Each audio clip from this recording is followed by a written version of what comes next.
Pagka raw sinabi mo si Kristo'y Diyos, Antikristo ka. Pero ang totoo, binaluktot nila yung kahulugan nun. Basahin muna natin, kapatid na Daniel, ang 4 ng unang Juan, versikulo 2. Dito ay nakikilala ninyo ang Espiritu ng Diyos.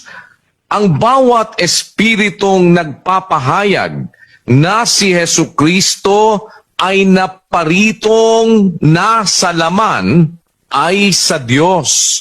Ang sa Diyos pala, kung magpahayag o mangaral, si Jesucristo ang wika, naparitong nasa laman.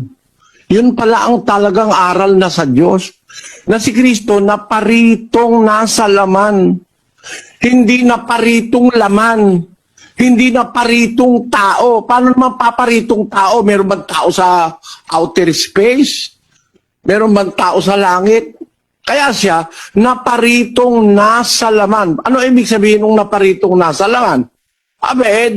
Kumuha siya ng sasakyang laman. Parang naparito, nasa kotse. Yung bang naparitong nasa kotse, kotse ba yun? Ang Espiritong sa Diyos, yung nagpapahayag na si Jesucristo, naparitong nasa laman.